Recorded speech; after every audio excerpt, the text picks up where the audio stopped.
네, 어텐션 뉴스 구병수 기자 나와 있습니다. 안녕하세요. 네, 안녕하십니까. 네, 오늘 가져온 소식 어떤 겁니까? 네, 그 이원주 더불어민주당 의원이 윤석열 대통령에 대해서 절대로 대통령이 돼서는 안 될 괴물이라고 이렇게 또 신랄하게 비판을 했습니다. 네. 그 오늘 그 윤 대통령에 대한 체포영장이 발부가 됐죠. 네. 근데 이 의원이 그 발부가 된 이후 SNS를 통해서 국가 공권력 과잉의 경찰 국가, 그리고 대중영합적 마녀 사냥 현상, 부패한 정치 권력의 권력력 등이 종합되어 만들어진 괴물이 윤석열 대통령이다, 이렇게 규정을 했습니다. 네.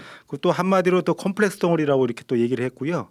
이런 유형의 인간이 정의로 포장해서 국가 공권력을 손에 쥐고 무고한 사람들을 괴롭혀왔고 사람들이 여기에 속았다, 이렇게 비판을 했습니다. 네. 그 컴플렉스 덩어리라고 말한 이유에 대해서는요, 그 고못으로 맞아가며 사랑받지 못했던 그 어린 시절, 그리고 사법고시를 구수까지 하는 등 사회와 격리되어 보낸 청년 시절, 그리고 검사까지 하면서 정상적인 집안, 그리고 정상적인 여성과 결혼조차 하지 못한 루저로서의 인생을 아이고, 꼽았습니다. 신랄하게 비판했네요. 그렇습니다. 이 의원은 이어서 그런 인간이 국가 공권력을 손에 쥐고 무고한 사람들을 정의로 포장해서 괴롭혀왔다고 얘기를 했습니다.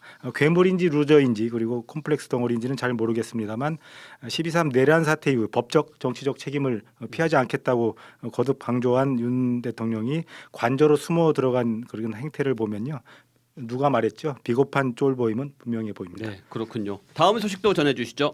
네, 권성동 국민의힘 원내대표가 법원이 윤석열 대통령에 대한 체포영장을 발부한 데 대해서 적절치 않다며 국격에 관한 문제라고 이렇게 언급을 했는데요. 권 대표는 현직 대통령에 대해서 좀 더 의견을 조율해서 출석 요구를 하는 것이 맞다며 이렇게 밝혔는데, 윤 대통령이 증거인멸이나 도주의 우려가 없기 때문이라고 이렇게 얘기를 했습니다. 여당이 윤 대통령을 감싸고 도는 건 뭐 그렇다 치더라도 체포영장이 국격에 대입하는 건 어불성설입니다. 네. 더구나 법치를 강조한 분들의 입에서 나올 말은 아니라고 생각이 드네요. 네, 여기까지 듣겠습니다. 구병수 기자 수고하셨습니다.